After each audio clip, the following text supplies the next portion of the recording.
Good morning, students. Today is Tuesday, May 12th, and we are going to do the reading workshop. I'm going to continue reading Charlotte's Web. We are going to read chapter 20. You can see that chapter 20 because it has the two. There's a Roman number and it has the 2x, which means 20, 10, and 10, which is 20. And after we read the chapter, I'm going to explain to you how to do the book log that is in the app, in the Forms app. So you can do your book log number 5, that we're already in number 5, and last one. Okay, so I'm going to read chapter 20. The name of the chapter is The Hour of Triumph. This word is a word that we have studied before. Triumph, right? Remember, it's not pronounced triumph, it's triumph. And I'm going to start reading the story.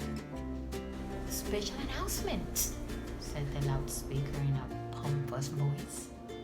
The management of the fair takes great pleasure in presenting Mr. Homer L. Zuckerman and his famous pig. The truck bearing this extraordinary animal now approaching the infield. Kindly stand back and give the truck room to proceed. In a few moments, the pig will be unloaded in the special judging rink in front of the grandstand, where a special award will be made. Will the crowd please make way and let the truck pass? Thank you. Wilbur trembled when he heard his speech. He felt happy but dizzy. The truck crept along slowly in low speed. Crowds of people surrounded it, and Mr. Arabelle had to drive very carefully in order not to run over anybody. At last, he managed to reach the judge's stand. Avery jumped out and lowered the tailgate. I'm scared to death, whispered Mrs. Zuckerman. Hundreds of people are looking at us. Cheer up, replied Mrs. Arabelle. This is funny. Unload your pig, please, said the loudspeaker. All together now, boys, said Mr. Zuckerman. Several men stepped forward from the crowd to help lift the crate. Avery was the busiest helper of all. Tuck your shirt in, Avery, cried Mrs. Zuckerman. And tighten your belt.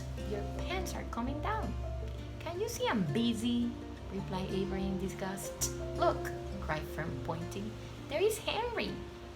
Don't shout, Fern, said the mother, and don't point. Can I please have some money? Asked Fern. Henry invited me to go to the Ferris wheel again, only I don't think he has any money left. He ran out of money. Mrs. Arabelle opened her handbag. Here, she said. Here is 40 cents. Now don't get lost and be back at our regular meeting place by the pig pen soon. Fern raced off, ducking and dodging through the crowd in search of Henry. The Zuckerman pig is now being taken from his crate, boomed the voice of the loudspeaker. Stand by, an announcement. Templeton crouched under the straw at the bottom of the crate. What a lot of nonsense, muttered the rat. What a lot of fuss about nothing. Over in the pink pen, silent and alone, Charlotte rested. Her two front legs embraced the egg sack. Charlotte could hear everything that was said on the loudspeaker. The words gave her courage. This was her hour of triumph. As Wilbur came out of the crate, the crowd clapped and cheered. Mr. Zuckerman took off his cap and bowed. Lurby pulled his big handkerchief from his pocket and wiped the sweat from the back of his neck. Avery knelt in the dirt by Wilbur's side, busily stroking him and showing off. Mrs. Zuckerman and Mr. Arabelle stood on the rock. Ladies and gentlemen, said the loudspeaker. Now Mr. Homer L. Zuckerman is the famous animal has spread to the far corners of the earth. It has many valuable things to our great state. Many of you will recall the never forgotten day last summer when the riding accident mysteriously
isn't dead, hollered Zuckerman.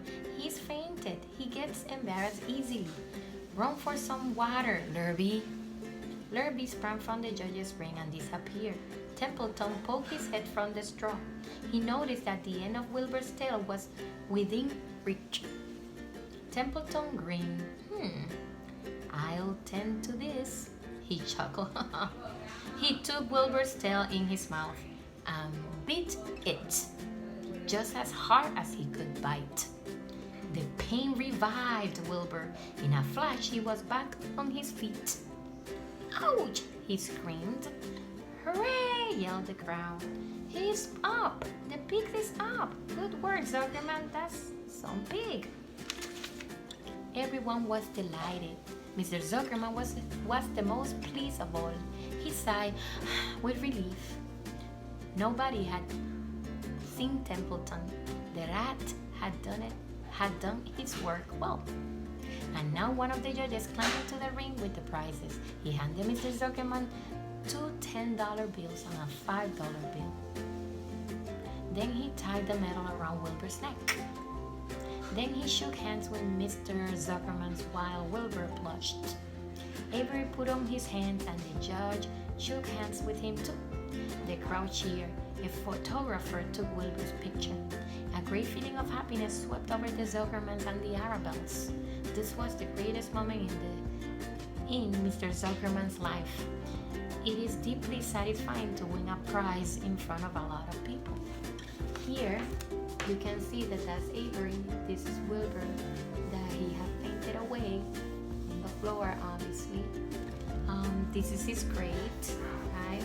And you can see the straw, and Templeton here is coming out and biting his tail to wake him up because the judges thought that he was dead and they could not give a prize to a dead pig. As Wilbur was being shoved back into the crate, Lurby came charging through the crowd carrying a pail of water. Remember that a pail is like a bucket. His eyes had a wild look. Wilbur without hesitation a second, he dashed the water at Wilbur. In his excitement, he missed his aim and the water splashed all over Mr. Zuckerman and Avery. They got soaking wet. They got soaking wet. For goodness sake, bellowed Mr. Zuckerman, who was really drenched. What ails you, Lurby? Can't you see the pig is all right? You asked for water, said Lurby meekly. I didn't ask for a shower bath, said Mr. Zuckerman. The crowd roared with laughter. Finally, Mr. Zuckerman had to laugh too. And of course, Avery was tickled to find himself so wet, and he immediately started to act like a clown. He pretended he was taking a shower bath. He made faces and danced around and rubbed imaginary soap under his armpits. Then he dried himself with an imaginary towel. Avery, stop it, cried his mother. Stop showing off. But the crowd loved it. Avery heard nothing but the applauses. He liked being a clown in a ring, with everybody watching, in front of a grandstand. When he discovered there was still a little water left in the bottom of the pail, he raised the pail high in the air and dumped the water on himself and made faces. The children in the grandstand screamed with appreciation. At last, things calmed down. Wilbur was loaded into the truck. Avery was led from the ring by his mother and placed on the seat of the truck to drive off. The truck, driven by Mr. Arabelle, crawled slowly back to the pig pen. Avery's wet trousers made a big wet spot on the seat. So this is the end of chapter 20. Remember that you're going to read up what's going on in the story that you're reading. You are going to be reading for 20 minutes. Time yourselves. And don't forget to also make a connection. The connection I'm going to make with this book or with this story or this particular section of the story is that when I was reading, remember that you can make 3 types of connection. Text to self, that you can connect the book or the book reminds you of something that's going on in your own life, right? This book reminds me of myself or a friend or a cousin cousin or a family, or you can also make a text to text connection, which is when the story reminds you of another story that you have read, and you can explain how so. And the third connection is text to the world, right? That the story is talking about something that is going on in the world, and you can make that connection, and the story reminds you of whatever is going on in the world. I decided to make a text to text connection because when I was reading, and Avery was in the ring and was in front of the grandstand, and people were applauding him, and he was acting like a mime and making movements like he was taking a shower or making faces, and he was making everyone laugh. That to me remind me of Jose, the story Jose Born to Dance, because Jose used to imitate everything he saw in front of him in the theater, because he had that desire of also being an entertainer, like it seems like Avery has to, and he wants to also become an entertainer and be in front of people and doing stuff to make people laugh or clap or like that attention. And that to me, it was the connection, the book, that it was perfectly connected to this part of the story that I read. And that's basically what you guys need to do. Don't forget to go to the form app and fill out the reading of book log number 5, and also give it a rating. I will give this book a rating of 5 stars because I loved Charlotte's Web, 5 of 5. And that's basically what you guys need to do. Don't forget to finish, and if you finish a book, go to Scholastic Learning Zone and take quizzes so you can get a grade in Scholastic Learning Zone for this particular quarter. And that's pretty much it. Have a wonderful rest of the day, and see you tomorrow in class.